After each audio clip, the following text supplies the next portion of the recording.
자, 카카오 플랫폼의 사운드 오브 주식 오늘 공식적으로 한번 시작해 보도록 하겠습니다. 전 대표님 잘 지내셨나요? 아, 예, 잘 지냈습니다. 네, 네네. 저는 저번 주 목요일 날 그 TV 네, 출연을 한번 했었는데, 맞아요, 맞아요. 아침 네. 9시부터 밤 9시까지 12시간 촬영을 했어요. 그 어느 방송사인지 여쭤봐도 되나요? 뭐 여기는 좀 얘기해도 될 것 같은데, 그 네. 새마을금고가 방송국을 만들었어요, 이번에. 그런 데가 네. 있었구나. 저도 처음 알았어요. 그래서 어, 찍었는데, 그거 찍고 나니까 지금 3일 동안, 몸이 네네. 회복이 안 돼가지고, 이제 아이고, 아이고, 아이고. 오늘에서야 좀 몸이 회복됐습니다. 네. 아, 혹시 언제 저희가 볼 수 있을까요? 만약에 방송하신 거? 한 7월 중순부터 매주, 예, 매주 나오는 것 같아요. 근데 아직 저도 무슨 요일 날 몇 시부터 방송 잡혔어요라고 못 들었어요. 예, 그러면은 어차피 이제 구체적인 스케줄이 나오면 또 여기 예, 사운드 오브 주식을 통해서 또 말씀을 해주시면 좋을 것 같습니다. 알겠습니다. 예, 어떻게 네. 지내셨나요? 네. 저는 일단은 자연스럽게 근황 토크로 넘어갔는데 간단하게 좀 예, 처음 들으시는 분이 계시니까 좀 정리 맞네요. 좀 하고 가겠습니다. 이게 어떤 식으로 좀 예, 예. 진행이 되는지. 자, 일단은 1시간 정도 저희가 이제 방송을 합니다. 하고 어, 주간 이슈, 최근에 주식시장에서 이슈가 되었던 그런 부분들 간단하게 말씀을 드리고요. 그 다음에 저희가 이제 그 주제를 하나 선정을 해요. 그래서 그 부분에 대해서 저와 전 대표님의 그런 얘기, 뷰 이런 것들을 말씀을 드리고 마지막으로는 실제로 이제 고민 상담이라고 해서 궁금한 부분들 질문을 주시면은 그 부분에 대해서 답변을 드리고 있습니다. 저희가 이제 사이다 경제 투자 공부방을 통해서도 사전 질문도 받고 있고 여기에다가 편하게 말씀을 해주셔도 되고 그 다음에 이 플랫폼을 활용을 해서 여기에서 이제 또 스피커로 참여를 하셔서 이렇게 질문을 주시면 됩니다. 저희가 이제 아시다시피 이거는 약간 좀 프리하게 또 유튜브는 약간 좀 포멀하잖아요. 좀 딱딱하고 그렇기 때문에 여기에서 좀 자유롭게 좀 대화하는 그런 분위기를 만들고 있고요. 자, 그런 차원에서 이렇게 시작은 좀 근황 토크로 가고 있습니다. 네. 서두가 길었는데 저 같은 경우에는 예. 지난주에 제가 그 테스트 방송 때 그런 말씀을 드렸어요. 사실 지갑을 잊어버렸다고. 근데 맞다. 다시 예. 찾았어요. 네, 다시 찾았습니다. 오, 예, 예. 돈은 있었나요? 놀랍죠. 이게 경찰서에서 우편이 예. 왔는데 와, 그래서 순간 딱 받고 나면 좀 이게 기분이 좀 그렇잖아요. 경찰서에서 뭐가 날라오면 내가 뭘 잘못했나? 약간 좀 그런 생각이 음, 들었는데 알고 보니까 분실된 지갑을 귀하의 분실된 지갑을 찾았다라고 하면서 이렇게 왔더라고요. 와, 그래서 와. 그럼 일단은 현금은 들어있었어요? 거기? 현금은 없더라고요. 네. 자, 그럼에도 아, 불구하고 현금이 그렇게 예. 많았던 것도 아니고 그 다음에 또 예. 없어졌다가 찾으면 또 그게 얼마나 또 귀합니까? 자, 그쵸. 그런 차원에서 아무튼 상당히 좀 감사한 하루였고 그 다음에 저 같은 경우에는 그 지난주에 그 책이 하나 나왔습니다. 어떤 책이에요? 네. 배당주 투자 무작정 따라하기라고 책이 나왔습니다. 오, 또 플랫폼을 통해서 아, 깨알 같은 홍보 이렇게 간단하게 이제 말씀을 드리고요. 네. 아무튼 배당주 관련해서 궁금하신 부분이 있으면 또 참고하시면 좋을 것 같습니다. 네. 축하드립니다. 또 이제 또 한창 감사합니다. 또 책 네. 나오면 또 바쁘잖아요. 또 여기저기 또 이제 또 한 번씩 출연도 많이 네. 하잖아요. 네. 그쵸. 이제 또 안 스케줄 그래도 많이 또 네. 바쁘시겠네요. 안 그래도 이제 그 전 대표님 채널에 한번 출연하고 싶어가지고 알겠습니다. 아이, 사실 좋아요. 예. 이거는 제가 예. 처음 말씀드린 거예요.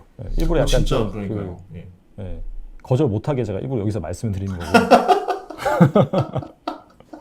아이, 아닙니다. 예. 축하드립니다. 진짜 배당 주면은 감사합니다. 왜냐면 수요가 네. 워낙 많아서 되게 반응 좋을 것 아유, 같아요. 예. 예. 그랬으면 좋겠네요. 네. 네. 저희 얘기 너무 오래 하면 좀 안 될 것 같아서 네. 예. 나가실 것 같아가지고 자 이제 본론으로 한번 들어가 보겠습니다. 네. 자, 지난주 한 주간 좀 주요 이슈 관련해서 제가 좀 브리핑을 드릴게요. 그 격주로 합니다. 제가 한 주 하고 또 전 대표님이 한 주 하고 이게 돌아가면서 합니다.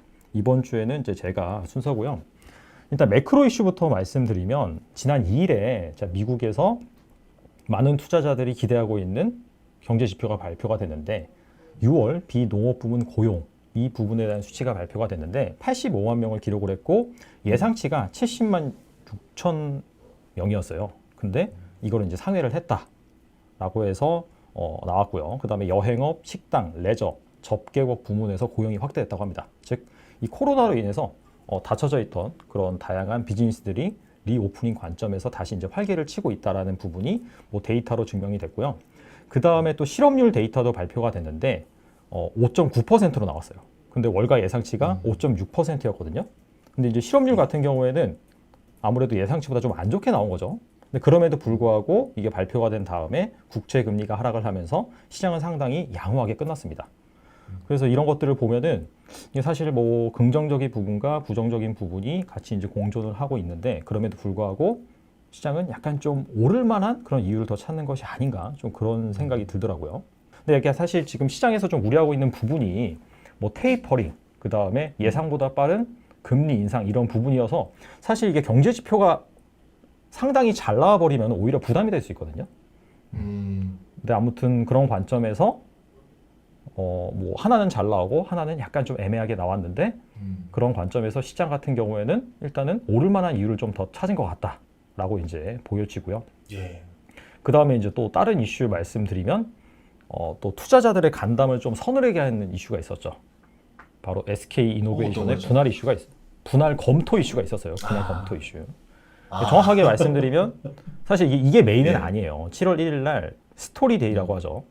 이게 약간 그 테슬라부터 시작이 된 것 같은데 테슬라가 뭐 배터리 데이, 그 다음에 뭐 폭스바겐의 파워 데이 그러면서 이제 SK 이노베이션도 뭐 스토리 데이라고 해서 7월 1일 날 발표를 했는데 그 미래 청사진은 그렇습니다. 큰 골자 같은 경우에는 정말 이제 완전 제로 탄소 뭐 그런 사업으로 우리가 가겠다라고 밝히면서 뭐 배터리 사업 부문 강화하고 배터리 소재 사업 부문 강화하고 그 다음에 기존의 뭐 정유화학 측면에서도 우리가 점점점 뭐 리사이클링, 뭐 플라스틱 리사이클링이라든지 그런 산업을 강화를 하겠다라고 말하면서 배터리 사업을 강화하기 위해서 뭐 분할을 검토하고 있다라는 그런 얘기가 나왔어요. 근데 이제 그것 때문에 주가가 그날 8.8% 하락해서 마감을 했습니다.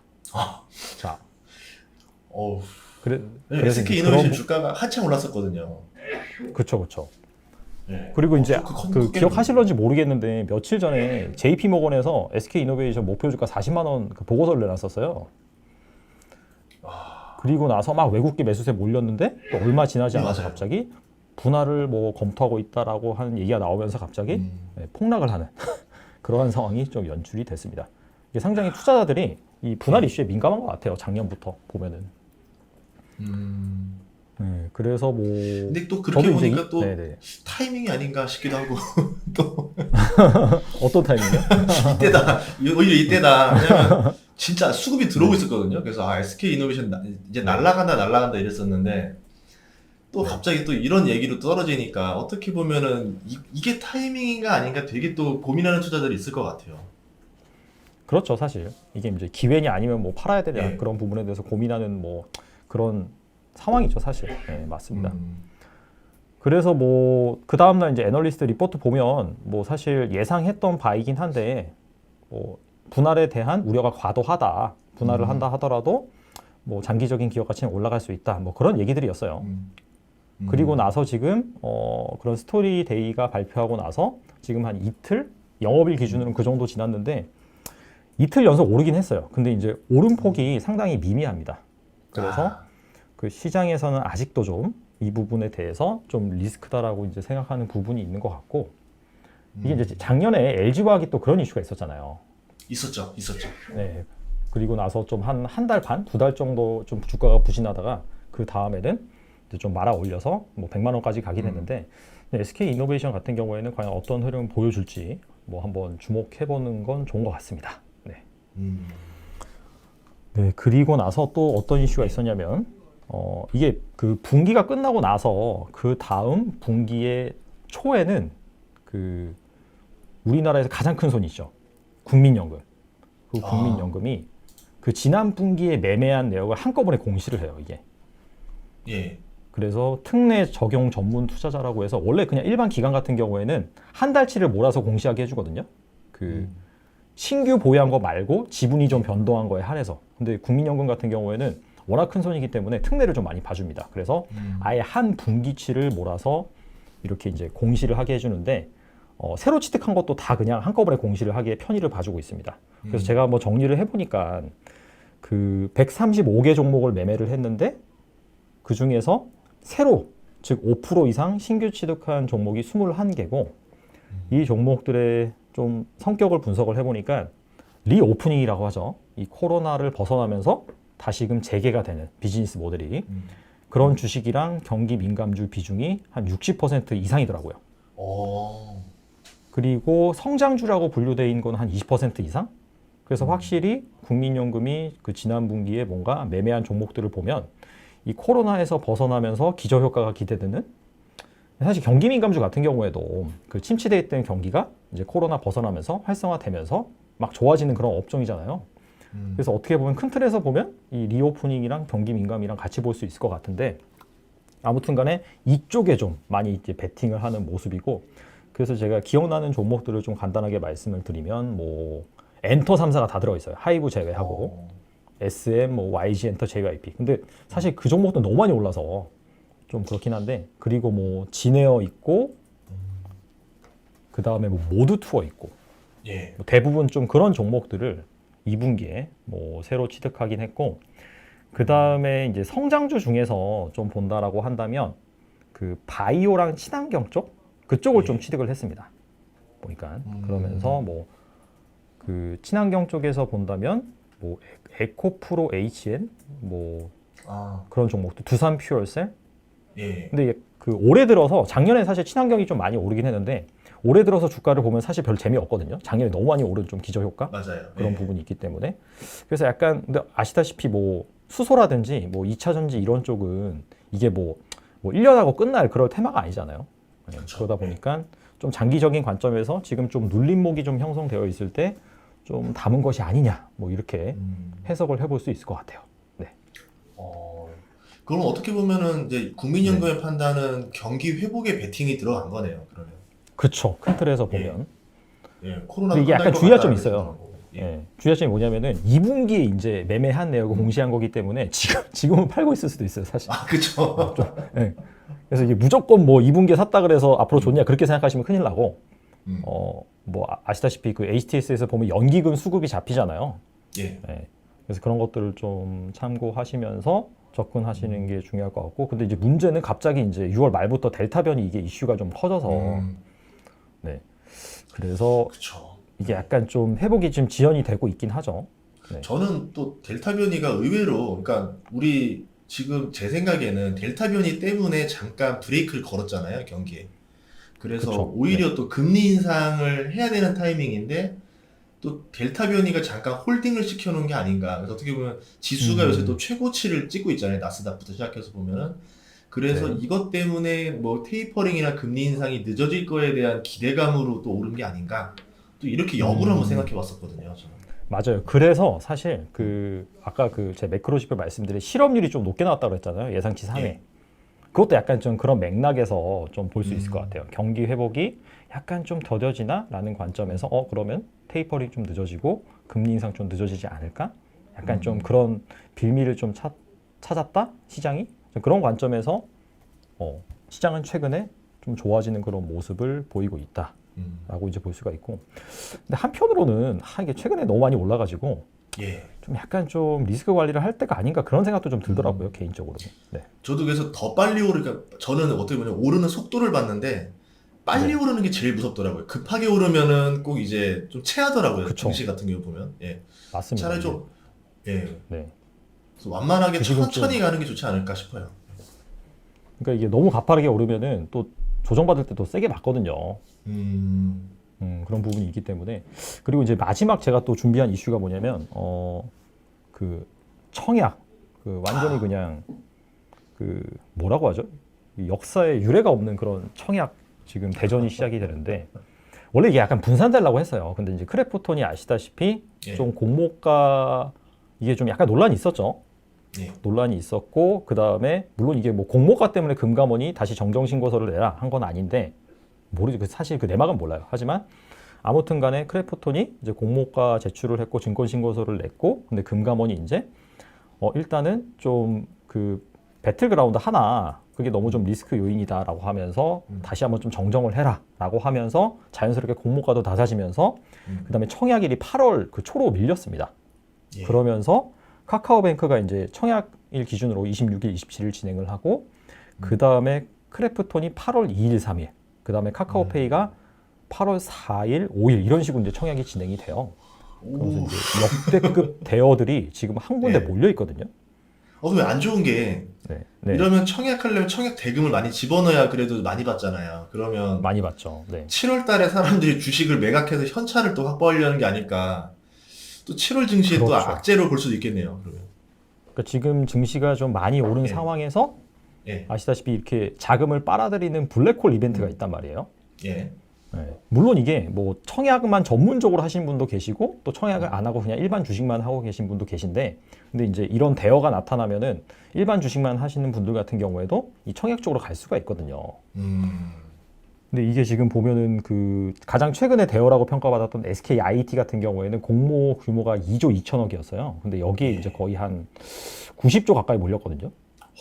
근데 그 보면은 그 카카오뱅크가 2조 1천억, 크래프톤이 진짜 많아요. 3조 4천억. 카카오페이가 1조. 그래서 얘네 다 합치면은 SKIT의 3배입니다. 그래서 이게 어떻게 보면은 지금 증시가 약간 부담스러운 상황에서 그 예. 자금의 블랙홀 같은 역할을 하면서 예.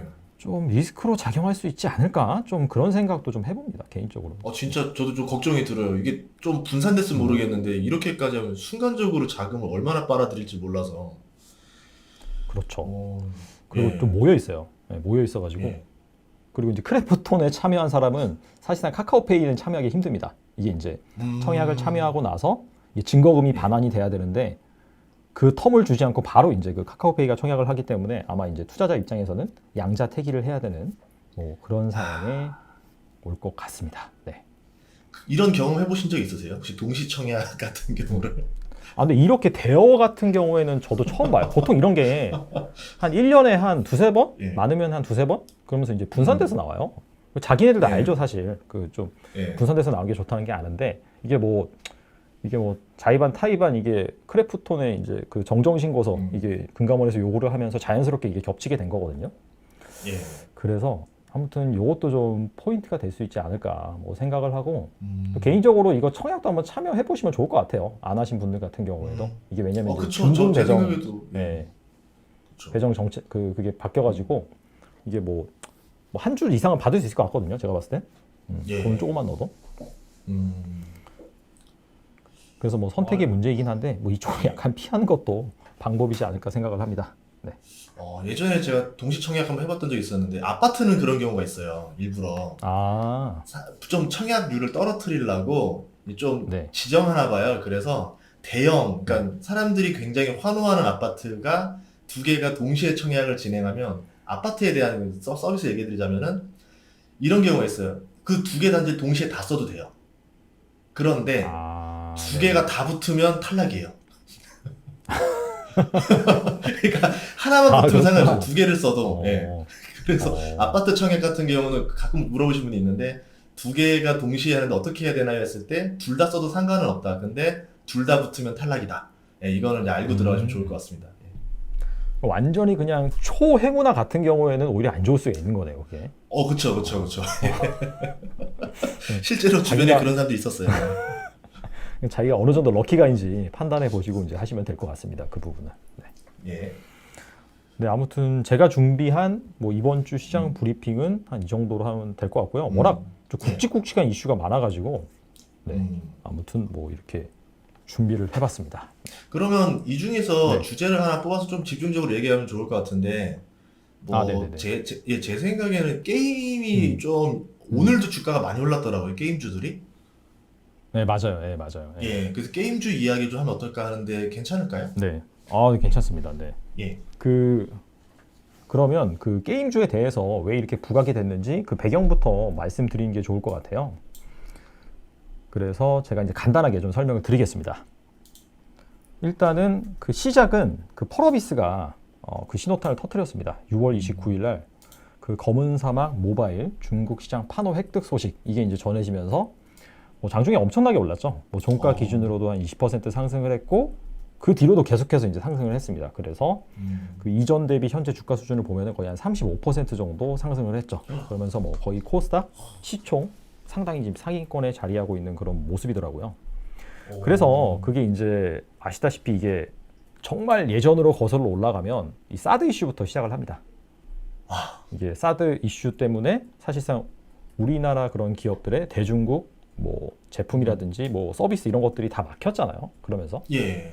그러면서 그 전에 진짜 뭐 게임도 핫했었고 화장품도 핫했었고 뭐 여러 가지 핫했었다가 이게 지금 중국과의 그런 단절이 되면서 계속해서 지금 조정이 나왔는데 어떻게 보면은 그러고 난 이후에 좀 의미 있는 그런 소식이 아닌가라는 차원에서 지금 펄어비스가 신호탄을 터뜨렸고요. 그래서 이런 부분들이 좀 그 게임주 전반에 좀 전파가 되면서 좀 긍정적이었다라고 이제 말씀을 드릴 수가 있을 것 같고 또 두 번째는 카카오 게임즈가 또 엄청나게 또 축보를 터뜨렸죠. 어마어마했죠. 예.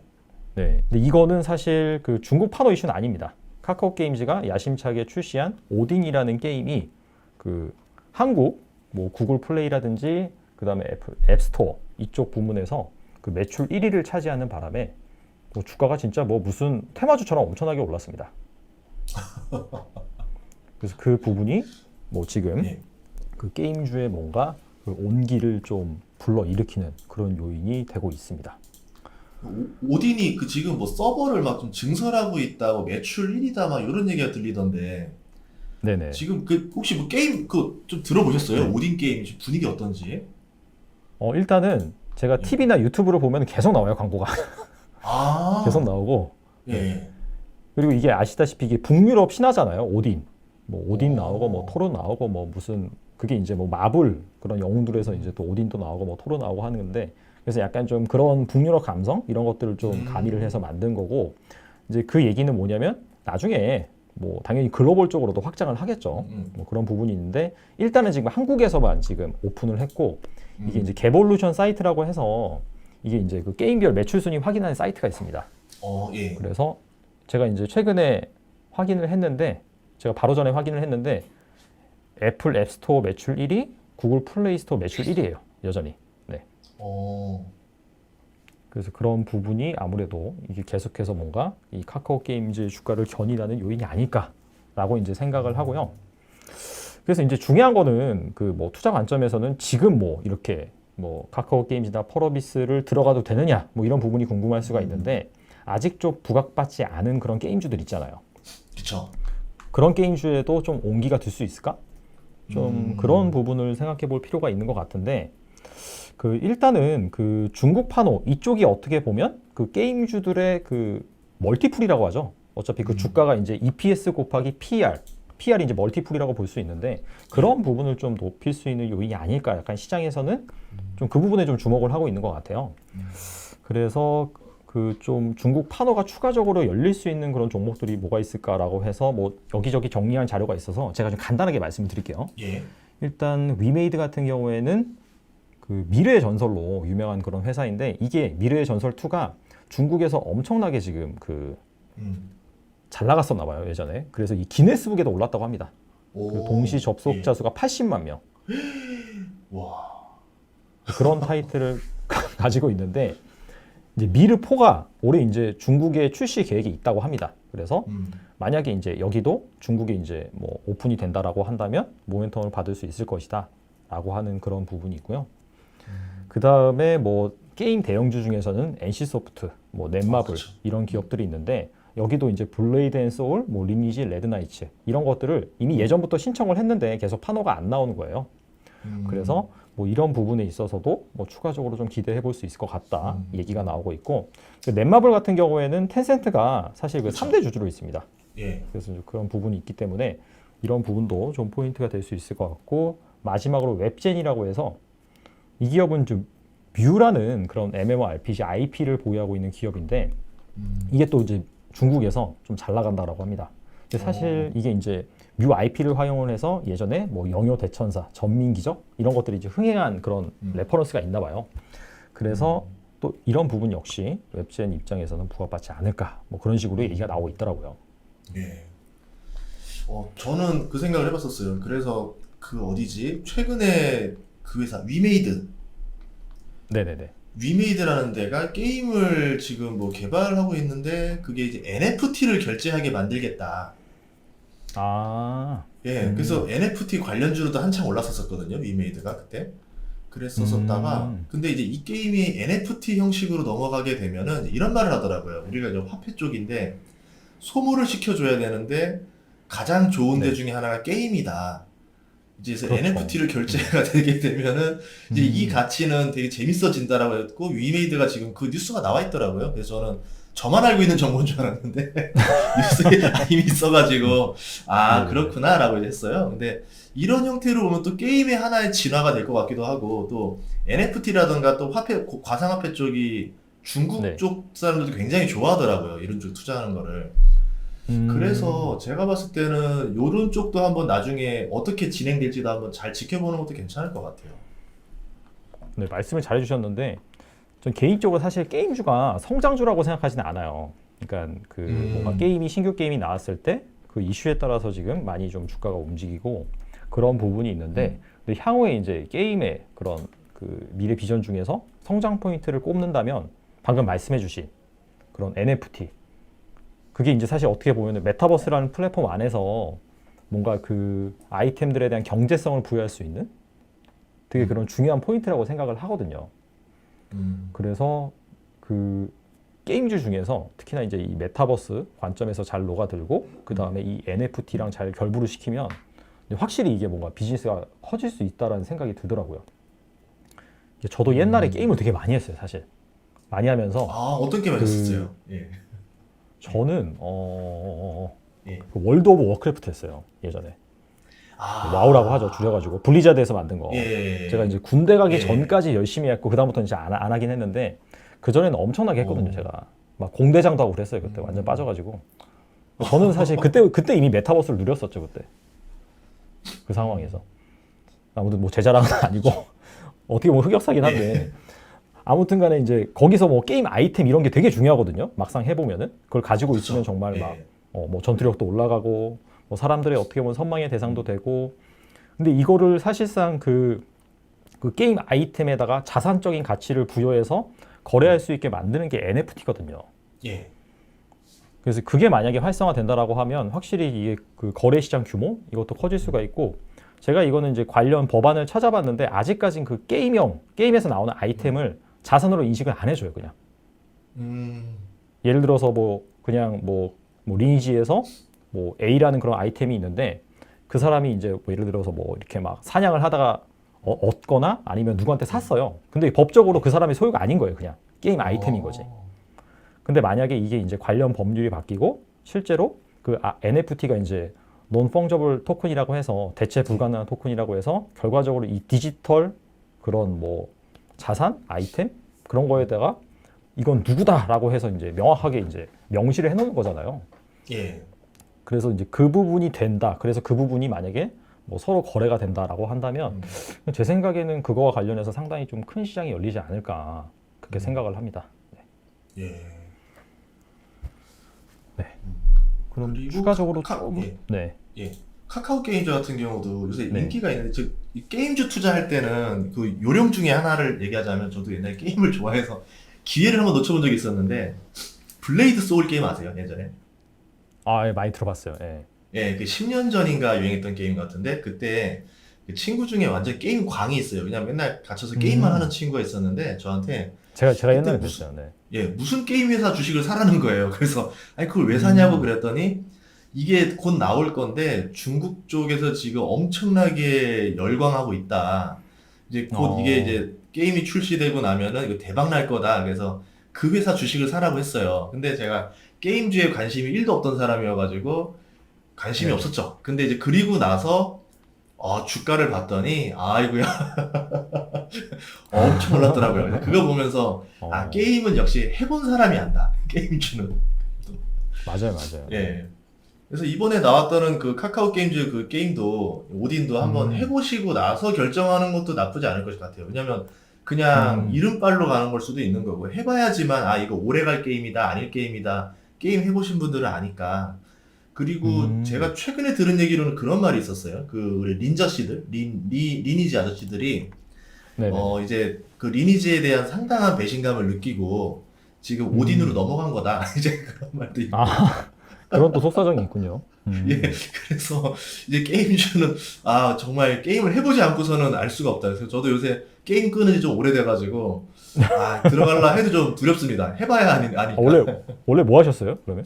저는 스타크래프트랑 예전에 그 코에이 거 삼국지 그 두 개는 거의 뭐 완전 고인물이죠. 예, 그냥 그쪽만. 그거는 근데 완전히 진짜 그 뭐라고 하죠?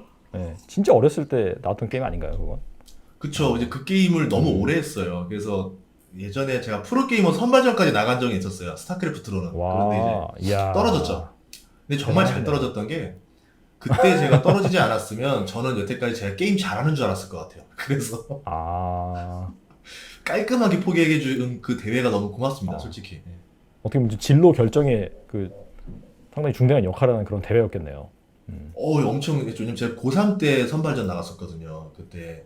그래서 코엑스에서 대회가 있었는데 그거 통과하면은 3위까지가 프로게이머 이제 진출이었거든요. 그런데 만약에 뽑혔으면은 제 인생이 더 험난해지지 않았을까. 만약에 뽑히셨으면 여기에서 저랑 예. 대화를 못 하고 계셨을 수도 있겠네요, 진짜. 네, 근데 세상에 잘하는 게 너무 많은 거예요. 게임은. 그래가지고 정말 그래서 저 게임은 절대 어디에서 자랑하면 안 된다라는 걸 그때 배웠습니다. 알겠습니다. 예. 네, 아무튼간에 뭐 이게 그 자기가 사실 근데 게임이 이제 즐겨 하는 사람이 있고 뭐 안 하는 사람이 있잖아요. 예. 그래서 이제 생각이 드는 게 게임 그 많이 하는 친구들 주변의 지인 그런 지인들한테 물어보는 것도 방법인 것 같아요. 자기가 직접 하지 않더라도 그런 부분이 또 방법이다라고 이제 볼 수가 있겠고. 예. 그래서 이제 카카오 게임즈 얘기를 좀 더 해보면 지금 이제 오딘 같은 경우에는 사실 국내에서 그 이미 최정상 자리에 올랐거든요. 그래서 이 부분이 이제 얼마나 이어지냐 그 부분이 좀 중요할 것 같고, 그 다음에 게임은 앞서서 말씀드린 것처럼 이제 신작 모멘텀 이거에 따라서 상당히 주가가 지금 그 움직일 가능성이 높은 그런 특징을 가지고 있기 때문에 그 이후에 라인업을 제가 좀 살펴봤더니 달빛 조각사 글로벌 이 부분이 이제 또 런칭이 되고요.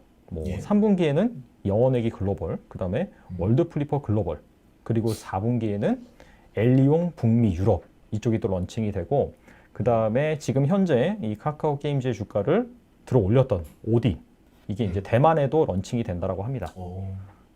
그래서 제 생각에는 지금 현재 이제 오딘 이쪽에 의해서 주가가 뭐 앞으로 훨씬 더 많이 갈 것이냐라고 하는 부분은 제 생각에는 좀 힘들 것 같고, 그 추후적으로 나오는 이런 라인업들 있잖아요.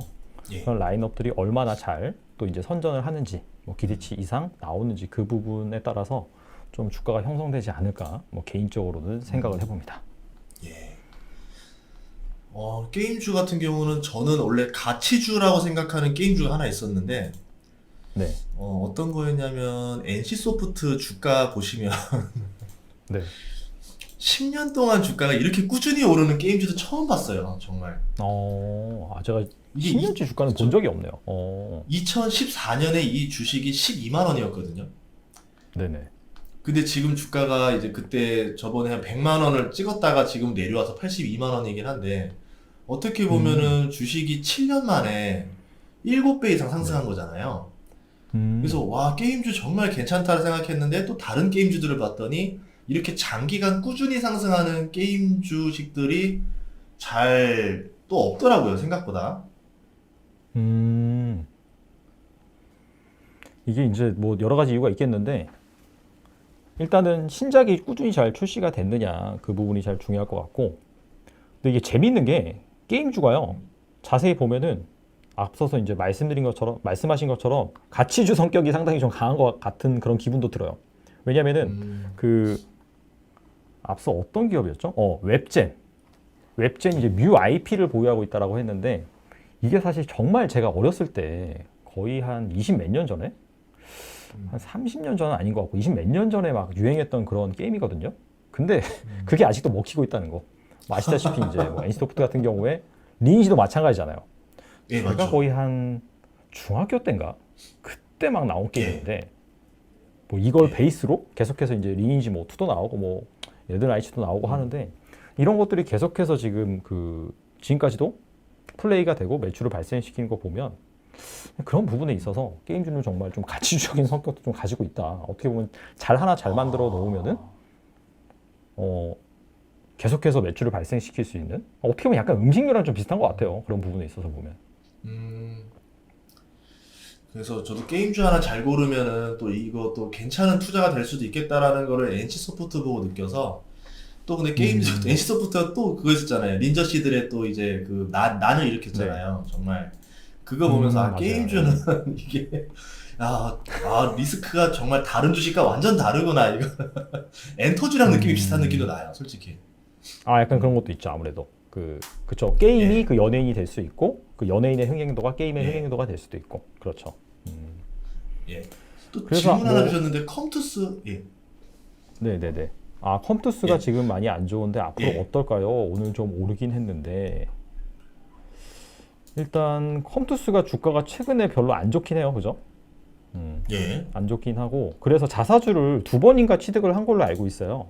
근데 그럼에도 불구하고 일단은 그 취득한다고 두 번째 취득한다고 밝힌 그 단가 거기에서 이제 약간 좀 횡보를 하고 있는 그런 모습인데 일단 앞서서 그 게임구주 같은 경우에는 신장 모멘텀이 좀 중요하다고 말씀드렸잖아요. 그래서 예. 컴투스 같은 경우에는 보니까 뭐 당분간은 없더라고요. 뭐 이렇게 의미 있는 신작 같은 게 없고 4분기에 보면은 뭐 서머너즈와 클로네클 그게 이제 좀 나온다라고 합니다. 그래서 약간 그 전후로 해서 좀 부각될 수 있는 포인트가 되지 않을까. 물론 이제 그 게임이 좀 흥행을 해야 되겠죠. 예.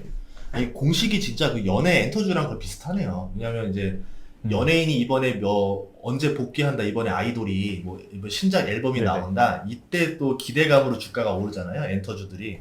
그렇죠. 여기도 보면 게임이 이번에 굉장히 기대감으로 오르고 막상 깠을 때 이제 인기가 더 생각보다 많으면 주가가 더 가는 거고 막상 그렇죠. 오픈했는데 실망하면 떨어지는 거고. 그렇죠. 야, 그러면 이거 내부 정보자가 제일 유리하겠는데 이거. 그래서 약간 좀 그런 거 있잖아요. 소문에 사서 뉴스에 예. 판다.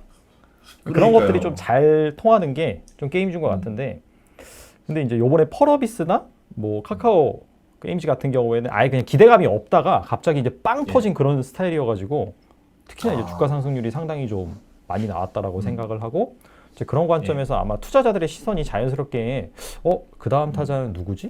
어떤 주식이 더 갈 수 있을까라고 해서 쏠릴 수 있을 것 같아요.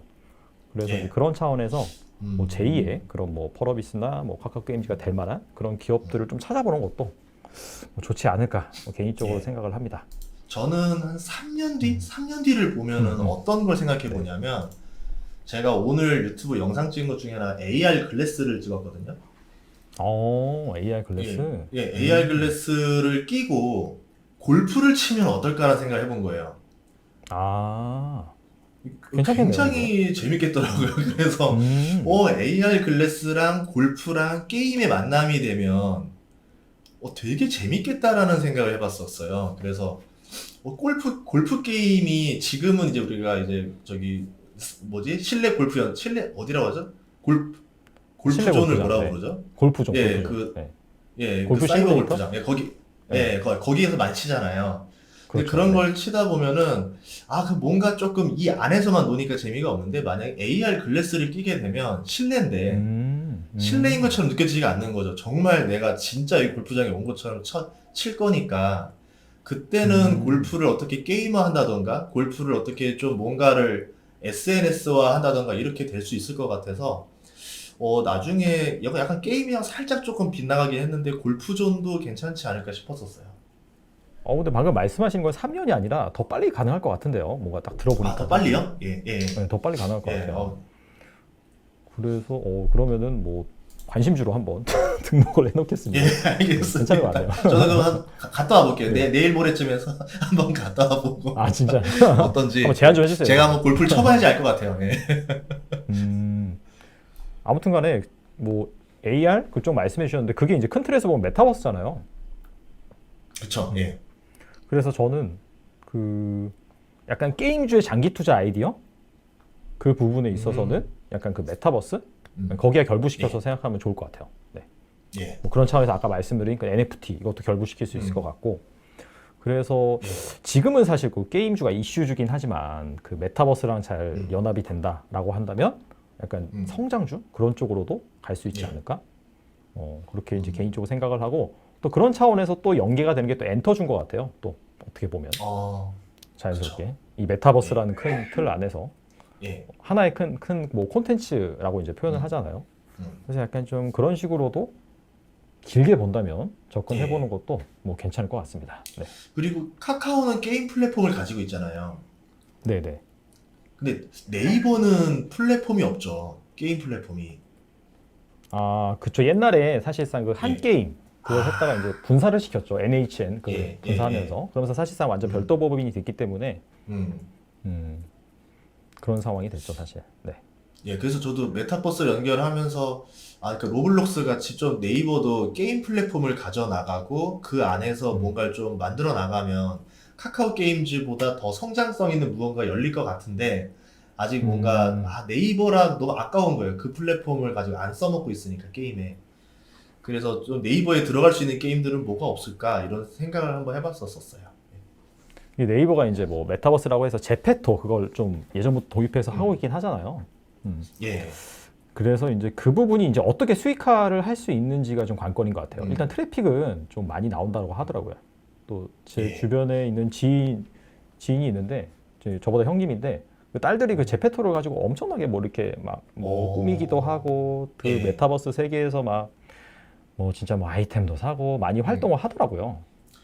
그럼 그게- 이제 자기는 이제 자식들이랑 소통하기 위해서 오, 제페토를 진짜요? 깔아서 하고 있다라고 하는데 근데 와. 확실히 이게 약간 좀 그 저희보다 그 어린 세대를 보면은 미래의 그런 그 돈의 흐름이 어디로 갈까 또 이렇게 생각을 해볼 수 있을 것 같습니다. 네. 그래서 왜 그랬었냐면 제페토가 약간 엔터주들이 주식을 가지고 있더라고요. 네이버 제트를.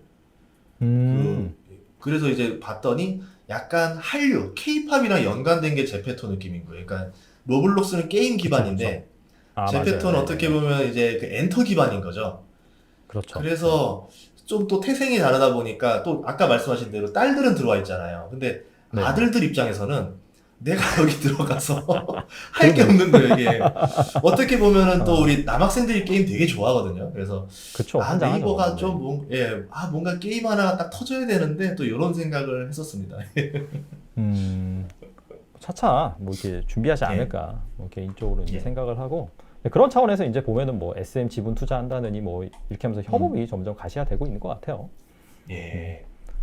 그래서 이제 큰 틀에서 이제 그런 흐름으로 간다라고 보시고 관련 기업들을 뭐 잘 보시면은 또 이렇게 좋지 않을까 또 이게 개인적으로는 생각을 해봅니다. 그 뭐 저희 이제 게임주에 대해서도 말을 충분히 나눈 것 같아가지고 이제 슬슬 좀 질문, 좀 소통하는 방송, 좀 그런 식으로 좀 해보면 어떨까 지금 생각이 돼요. 좋습니다. 예. 네. 자, 그래서 저희가 이제 사전에 질문을 좀 받아놓은 부분이 있습니다. 뭐 그 부분도 있고요. 그 다음에 직접 스피커로 참여를 하셔가지고 저희한테 이제 질문을 주셔도 됩니다. 여기 이제 그 플랫폼 보면 그 하단에 이모티콘을 누르는 란이 있습니다. 그래서 그걸 눌러서 뭐 엄지척이라든지 그런 이모티콘을 누르시면은 저희가 또 질문할 수 있는 기회를 드리겠습니다. 그래서 뭐 자연스럽게 질문해 주시면 되고 뭐 저희가 이제 뭐 알면은 성심성의껏 대답해 드리고 뭐 모를 수도 있으니까 아무튼 이제 그런 부분은 맞아요. 저희가 미리 양해를 구하고 네 이렇게 진행을 하도록 하겠습니다. 일단은 뭐 질문하시기 전에 사전에 받아놓은 질문을 가지고 한번 얘기를 해볼까 해요. 그래서 보니까 자 이런 질문이 있네요. 코로나가 완화되듯 하다가 다시 심각해지는 것 같아 여행주를 사기 망설여집니다. 어떻게 할까요? 일단 제가 먼저 뭐 말씀을 드리면 이건 좀 간단한 것 같아요. 이게 이제 사실 그 코로나로부터 원래 이제 우리 정상적인 일상생활로 돌아가는 데 있어서 시간이 지연되는 그런 부분인 것 같아요. 이제 델타 변이 이슈가 발생을 하면서 그래서 일단 그 시간이 지연되는 투자 아이디어의 실현이 지연되는 그런 문제점이지 길게 보면은 제 생각에는 다시 일상으로의 복귀가 이루어질 것으로 생각이 되거든요. 그래서 그런 차원에서 접근을 하시면 되고 그래서 이제 이거는 기회비용 관점에서도 생각해 볼 필요가 있을 것 같아요. 그러니까 아무래도 델타 변이 이슈 때문에 최근에 성장주가 좋은데 그렇다면 나는 성장주 쪽에서 좀 돈을 더 번 다음에 그 다음에 이제 델타 변이가 수그러들면은 이제 다시 그런 리오프닝주로 갈래. 근데 보통 이렇게 그 판단을 내리는 사이드가 기관 쪽이에요, 기관 쪽. 기관 쪽 같은 경우에 이제 자금이 상당히 빠르게 움직이다 보니까. 근데 이제 그쵸, 예. 이렇게 할 자신이 있으면은 이제 그렇게 하셔도 되는데 이게 생각보다 힘듭니다. 그래서 그런 차원에서 그쵸. 제가 이제 말씀드리자면은 약간 호흡을 좀 길게 가지신다면은 제 생각에 뭐 여행주뿐만 아니라 리오프닝 관련해서 또 괜찮은 주식들이 있잖아요. 그 중에서 좀 경쟁력 있는 주식을 약간 기노 관점에서는 지금 사도 되지 않을까 뭐 이렇게 말씀을 드릴 수 있을 것 같아요. 네. 저도 뭐 비슷한 그 의견인데 예를 들어서 이런 거예요. 거꾸로 얘기해서 코로나가 그냥 그대로 완화되는 상태로 갔다라 치면 네. 여행주에 투자할 기회가 아예 안 나왔겠죠. 그렇죠. 네, 그러니까 지금 오히려 델타 변이 때문에 한번 눌러줬기 때문에 그나마 주식을 그나마 좀 저렴한 가격에 눌러놓은 상태인 거고 또 이번에 코로나를 우리가 1년 반 동안 경험해 봤을 때 패턴이라는 게 있습니다. 한창 빡세게 유행하다가 바로 가라앉고 또 한 몇 달 쉬다가 또 유행하다가 가라앉고 해서 웨이브라는 형식으로 많이 쓰는데 어떻게 보면 이 델타 변이도 결국 웨이브 중에 하나가 아닐까라고 볼 수 있겠죠. 왜냐하면 과거에 몇 번의 사례들을 봤을 때 그러면 델타 변이가 오히려 유행하면 유행할수록 투자자들 입장에서는 이거를 끝난다라고 판단을 하고 오히려 내가 원했던 주식을 저렴하게 살 수 있는 구간이다라고 역발상으로 생각해 볼 수 있을 것 같아요. 그러네요. 그 직접 스피커로 참여하셔서 질문을 주셔도 됩니다. 뭐 질문이 아직까지 없기 때문에 저희가 미리 받아놓은 질문을 계속해서 읽겠습니다. 혹시 전 대표님 그 뭐지? 그 사전에 그 받아놓은 예. 질문 그 확인 가능하시나요 지금? 그 투자 공부방에서? 아, 네, 다 보고 있습니다. 예, 보고 있어요. 그러면은 이번에는 전 어. 대표님께서 한번 선정을 예. 해주시면 좋을 것 같아요. 예. 네. 왕근님이 미국 중고차 판매사에 투자 중이다. 네. 미국의 중고차 가격 상승이 일시적일 거냐 아니면 내년 말까지 이어지는 현상일 거냐 이제 어떻게 좀 고민이 된다라는 게 있는데 네. 제가 생각할 때 중고차가 초장기 인기를 끄는 걸 본 적은 없었던 것 같아요.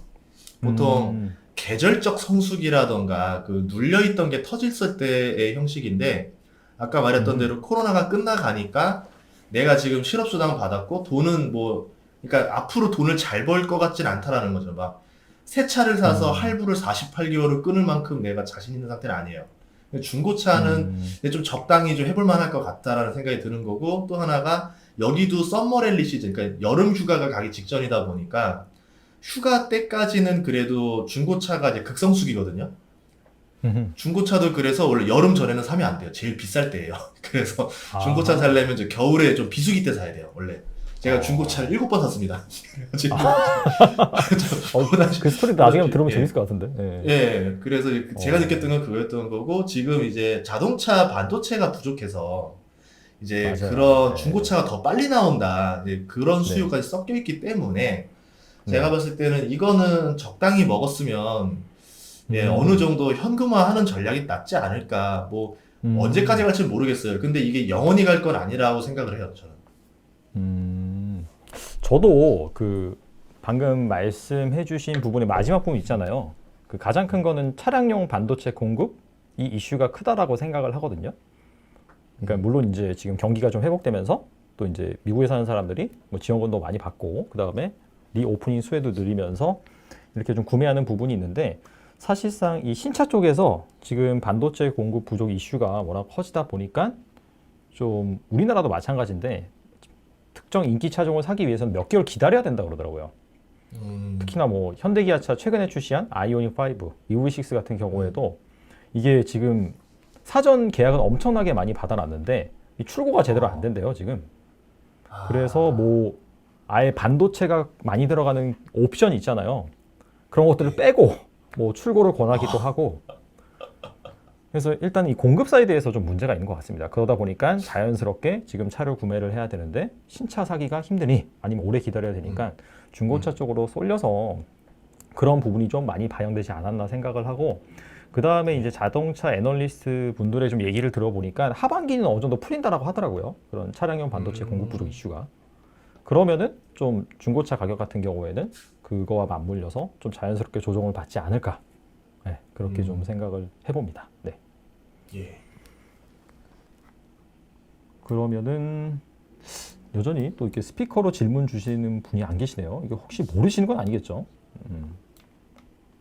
혹시 뭐 이렇게 그 공부방에서 뭐 스피커로 질문을 주시는 방법에 대해서 누군가 이제 설명을 해주시면 좋을 것 같습니다. 자, 그거와 별개로 저는 또 다른 질문을 한번 읽어보겠습니다.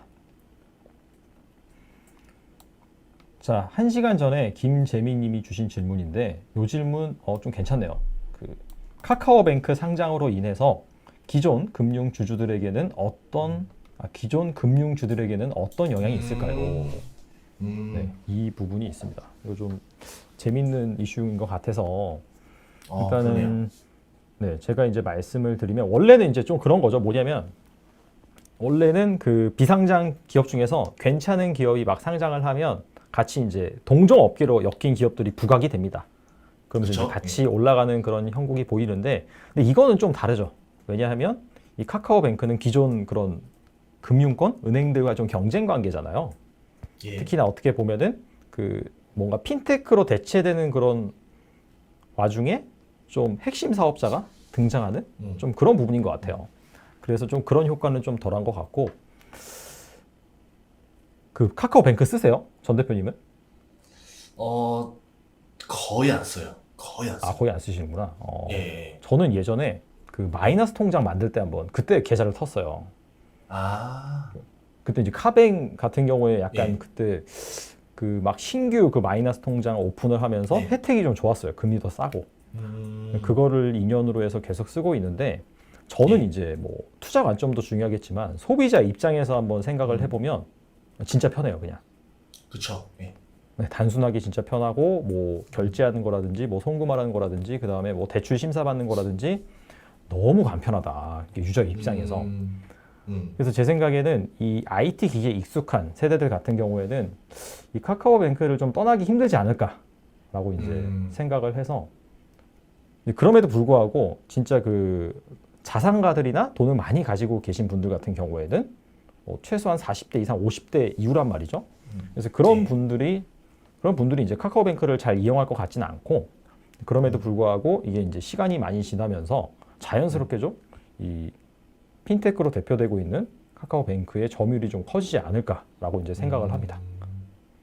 저 이번에 저 최근에 느꼈던 게 보통 출연료 같은 경우는 약간 좀 네. 고전적인 방식으로 주잖아요. 뭐 계좌번호 알려주세요. 뭐 해서 이렇게 그쵸, 그쵸, 들어오는데 그쵸. 최근에 카카오 송금으로 들어왔어요. 그래서 제가 아, 그래서 와 신박하다 이러면서 이런 요즘, 거 볼 때는 어, 점점 바뀌는 것 같긴 네. 해요. 맞아요. 예. 요즘 뭐 축의금이나 그런 것도 카카오페이로 많이 보내잖아요. 카카오 송금으로 되게 그런 것도. 편하더라고요. 왜냐하면 계좌를 안 남겨도 어쨌든 친구가 돼 있으면 송금만 열어놓은 상태면 어쨌든 집어 넣을 수 있잖아요, 돈을. 그렇죠. 그래가지고 좀 많이 쓰게 되긴 되더라고요, 생각보다 저도. 예. 네, 뭐 이게 보내려 그러면 계좌번호 뭐 보내라고 하고 음, 복사해서 붙여놓고, 음, 이게 귀찮거든요, 사실 하다 보면. 예. 근데 그냥 그래서 저는, 카카오톡 송금하기로 해서 바로 음, 보내면 바로 가니까, 음, 이게 어떻게 보면 되게 사소한 건데 좀 혁신이 아닐까, 뭐 그렇게 이제 생각을 해보는 부분이 있고요. 사실 어떻게 보면 이제 주식시장에서 그런 부분들이 다 녹아져 있는 것 같습니다. 뭐 기존 그런 은행주들이나 금융주들의 밸류에이션을 보시면 미국에 비해서 상당히 좀 박하게 받고 있거든요. 그런 것들을 예. 보면. 네, 그런 부분들이 어느 정도 좀 반영이 되어 있지 않을까라고 이제 생각을 하고요. 그래서 그런 차원에서 뭐 기존의 금융주들 같은 경우에는 물론 이쪽에서 아직 꽉 잡고 있는 영역이 있어요. 그게 뭐냐면은 바로 그 기업 쪽 고객입니다. 그래서 그런 부분이 그쵸. 있거든요. 네, 그래서 이게 단기간에 확 바뀔 것 같지는 않고요. 네, 아무튼 좀 시간이 걸리는 문제가 아닐까라고 이제 뭐 생각을 해봅니다. 그 방금 뭐지? 좀 어떤 분이 예. 그 스피커로 질문을 참여를 하시려고 하는 예. 것 같아서, 네, 한번 좀 연결이 되면은 받아볼까요? 받아보도록 하겠습니다.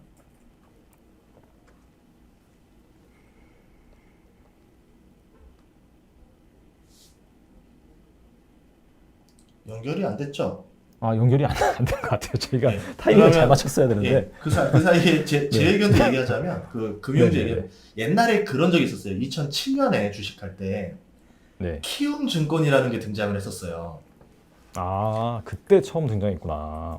예, 그때 이제 좀 전이었던 것 같겠는데, 그때 이제 키움증권 주식이 엄청나게 핫했는데, 그때 이제 증권 같은 경우는 B2C죠. 방금 말씀하신 대로 전형적으로 그렇죠. 네네. 대중에게 유행하는 주식이었고, 이제 뭐 좀 B2B 기업이라든가 이런 거 하는 경우는 일반적으로 이제 일반 증권사들이 유행했었는데, 그때 주가 상승률을 보면은 키움증권이 어마어마하게 올랐습니다. 이게 다른 아, 뭐 증권주 오를 때 키움이 뭐 2배 이상의 상승률을 보여주는 게 있었기 때문에, 나중에 뭐 음, 은행주가 이제 금리 인상 이슈로 오르거나 할 때 그때쯤 보면 탄력이 다를 것 같아요. 이제 기본적인 금융주들도 다 오르겠지만 카카오가 조금 더 많이 오르는 모습을 보여주지 않을까. 아무래도 대중에게 이미지라던가 좀 더 많이 쓰이는 주식들이 좀 더 네. 많이 오르는 모습을 보여주긴 하더라고요.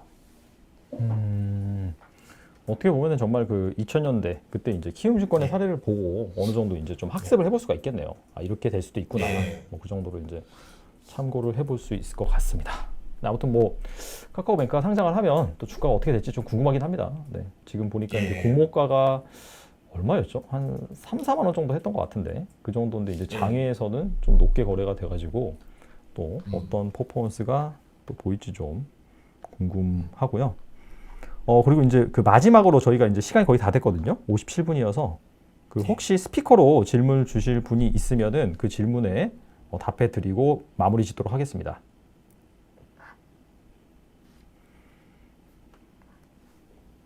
네, 왕님 지금 초대했습니다. 주시는 거, 예. 네, 예. 초대 누를까요, 제가? 네, 어제 허락했어요. 네, 그 여보세요? 마이크 아, 한번 여보세요? 풀어주세요. 예. 네, 오른쪽 아래 마이크 눌러주고 풀린 상태에서 말해주세요. 예.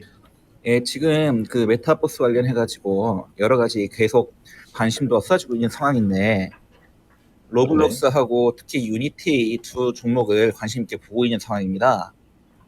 그래서 혹시 네. 이러한 거 외에도 저희 같이 좀 약간 장기로 좀 가져가 볼 만하고, 사놓고 좀 오랜 시간 기다려도 괜찮을 만한 주식이 있다라고 생각이 들면은 의견을 좀 공유를 해주시면은 감사할 것 같아요. 음, 어, 어떻게 제가 먼저 말씀드릴까요? 예. 일단 뭐 오블록스나 UTT 같은 경우에는 확실히 그 게임 쪽에서는 그 메타버스를 먼저 구현을 해서 또 하고 있는 기업이긴 한데 뭐 우리나라에서는 사실 아직까지 가시적으로 이렇게 나오는 기업은 없는 것 같아요. 없는 것 같아서 그럼에도 불구하고 지금 게임 쪽 섹션을 말씀해 주셨는데 오늘 또 주제가 게임 쪽이었고 그 다음에 메타버스 볼 때 이제 엔터주도 같이 보여야 된다고 말씀드렸기 때문에 뭐 그런 부분 같은 경우에는 뭐 잘 아실 거라고 생각을 하고 그 콘텐츠적인 부분 말고 또 다른 부분을 말씀을 드리면 사실 이 메타버스의 그 주요 인프라가 결과적으로 이제 반도체고 특히나 이제 그쪽에서 이제 비메모리 쪽 그쪽에 있다 보니까 뭐 아시다시피 또 방금 말씀하신 거 보면 미국 주식도 좀 투자하시는 것 같아요. 그래서 뭐 엔비디아나 뭐 AMD 그런 반도체 부분에 있어서 그 워낙 그 시장에서 각광받고 있는 그런 기업들도 같이 보시면 좋지 않을까? 제 생각에는 좀 그렇게 간단하게 답변 드릴 수 있을 것 같아요. 저도 이제 어떻게 보면 로블록스라던가 뭐 이제 자이언트 스텝이라던가 뭐 이런 주식들이 우선 비싸요. 그러니까 다 직접적인 수혜를 받는 주식들은 이미 사람들이 다 알았고 다 몰려들어서 주가가 굉장히 이제 많이 위에 향해 있는데, 의외로 주가가 안 올랐으면서 상대적으로 좀 싸다라고 하는 주식들이 조금 있어요. 대표적으로 로블록스가 1억 5천만 명인가요? 가입자가 그쯤 되는데, 네이버 제페토가 2억 명이거든요. 둘이 그러면은 제페토가 사람이 더 많은데 로블록스는 지금 시총이 55조인가 그럴 거예요. 그러면 네이버는 지금 시총이 66조인가 68조인가 그렇죠. 그러면 네이버 같은 경우는 더 훌륭한, 로블록스는 기본적으로 게임 기반이기 때문에 이 거래가 게임 형태인데, 제페토는 엔터 기반이기 때문에 그 대중들이 돈을 쓰는 게 더 세요. 그러니까 1인당 충분히 지불할 의향이 있는 사람이 훨씬 더 많은 거고, 그러니까 약간 로블록스는 게임이 재미있어야 사람들이 몰려서 여기서 결제가 나가는 시스템, 제페토는 그냥 오로지 결제를 위해서 사람들이 달려들어온 시스템, 이런 형태로 봤을 때는 오히려 네이버가 성장을 했을 때 매출 상태는 더 좋지 않을까. 그리고 엔터주들도 들어와 있기 때문에 그러면 이제 이런 생각을 해본 거죠. 예전에 제가 태국에서 콘서트 하는 거 보니까는 낮은 자리가 10만 원 정도 시작하더라고요. 제일 이제 바깥 자리가. 근데 이제 제페토를 통해서 들어오면은 이 사람들이 5천 원이라든가 만 원만 내고 들어와도 정말 실감나게 이걸 즐길 수가 있게 되는 현상이 되면서 저번에 블랙핑크 사인회 때 4,600만 명이 들어왔었어요. 가상 팬 사인회 때. 이런 형식으로 점점 발달되지 않을까. 그래서 저는 오히려 네이버가 그렇게 보면 저평가라 봐요. 거꾸로. 네, 저희도 질문 주셔서 감사합니다. 네. 네. 그러면 저희 이제 시간이 다 되어서요. 오늘은 자 여기까지 하는 걸로 해서 진행을 마치겠고 저희가 이제 매주 월요일 날 5시에 이렇게 전 대표님과 저와 그 사운드 오브 주식을 가지고 한 주간 주요 이슈 그다음에 앞으로 주목해야 될 이슈 대해서 말씀을 나누고 있고 다음 주에는 좀 더 이렇게 많이 스피커로 참여를 해주시면 좋을 것 같습니다. 예, 좋습니다. 그럼 다음 주 우리도 5시에 뵙도록 하겠습니다. 한 주 재미있게 보내시고요. 또 네. 월요일이다 보니까 월요병 있으셨을 텐데 또 우리 이번에 저희 방송을 통해서 월요일 덜어내시고 이제 4일 마저 남은 4일 열심히 일하시길 바라겠습니다. 네, 안녕히 계세요. 다음에 뵙겠습니다. 예, 다음에 뵙겠습니다. 안녕히 계세요.